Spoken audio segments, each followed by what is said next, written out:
Hi guys, तो आज हम बात करने जा रहे हैं सेक्शन 200 सीआरपीसी क्या कहता है।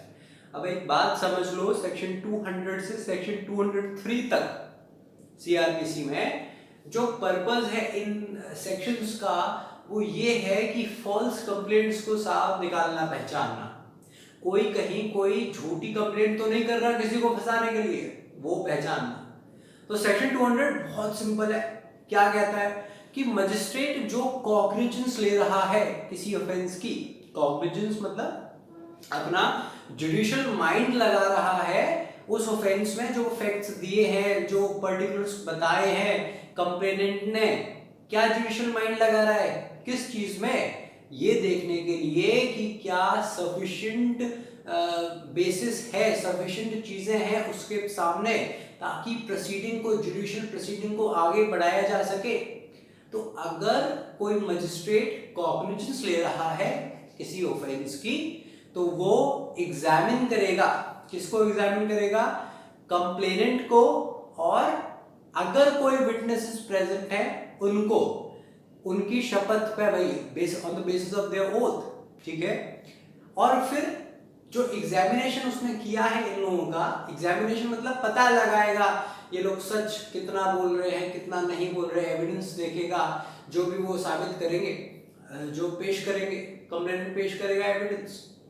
तो भाई कंप्लेनेंट और अगर कोई विटनेसेस मौजूद हैं, इनका एग्जामिनेशन करेगा, और जो भी सब्सटेंस होगा, जो भी एविडेंस होगा, उसको लिखित में देगा। अच्छा, उसके बाद इस स्टेटमेंट में साइन होंगे किस किस के? 3 लोगों के, एक कंप्लेनेंट के, एक विटनेस के अगर विटनेसेस है, और एक वो खुद साइन करेगा, ठीक है।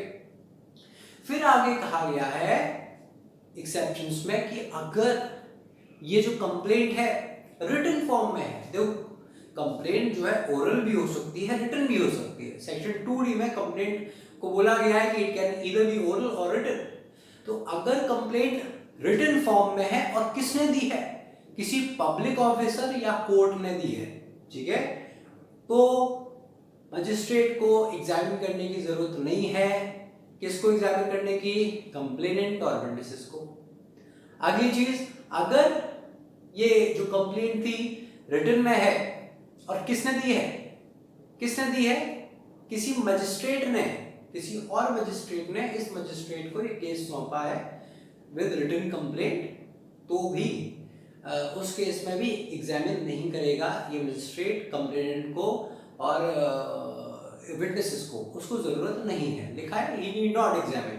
पर हाँ, अगर फैक्ट्स कुछ ऐसे हैं केस के, प्रैक्टिकल केसेस में अगर जरूरत है तो एग्जामिन कर भी सकता है, otherwise he need not examine them, he need not री एग्जामिन देम, अगर ऑलरेडी एग्जामिन कर लिया है, ठीक है। कितनी बात, क्या क्या बात हुई सेक्शन 200 में कि भाई मजिस्ट्रेट जो कॉग्निजेंस ले रहा है वो एग्जामिन करेगा कंप्लेनेंट को, विटनेसेस को, और जो एविडेंस वो पेश करेंगे उसको लिखेगा, उस पर 3 लोगों के साइन होंगे, अपने मजिस्ट्रेट खुद के, फिर विटनेसेस के अगर वो मौजूद हैं, और कंप्लेनेंट के साइन। फिर एक्सेप्शंस क्या है, क्या प्रोवाइडेड है साहब, कि अगर ये कंप्लेंट लिखित में है और किसी पब्लिक ऑफिसर या कोर्ट ने दी है कंप्लेंट, तो एग्जामिन करने की जरूरत नहीं।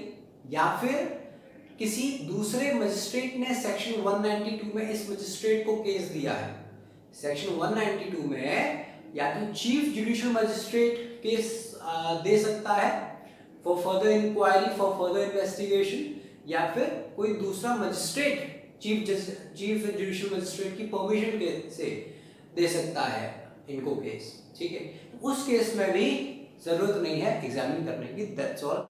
तो सेक्शन 201 क्या कहता है? सेक्शन 201 बात करता है about the procedure by magistrate not competent to take cognizance of the case. यानी अगर कोई मजिस्ट्रेट को कंप्लेंट आई है और वो कॉम्पिटेंट नहीं है, हो सकता है उसके जुरिसडिक्शन में ना आता हो, तो अगर वो कॉम्पिटेंट नहीं है उस ऑफेंस के लिए, उस ऑफेंस पर कॉग्निजेंस लेने के लिए, तो क्या करेगा वो? अगर वो कंप्लेंट रिटन फॉर्म में है तो विद एन एंडोर्समेंट उसको प्रॉपर कोर्ट आगे बढ़ा देगा। मतलब एंडोर्समेंट मतलब विद एन अप्रूवल और विद रिकमेंडेशन उसको आगे बढ़ा देगा। और अगर वो कंप्लेंट रिटन में नहीं थी, ओरल थी, तो वो कंप्लेनेंट से कहेगा, उस व्यक्ति से कहेगा जो कंप्लेंट कर रहा है कि जाओ भाई प्रॉपर कोर्ट जाओ। तो this is section 201। Thank you.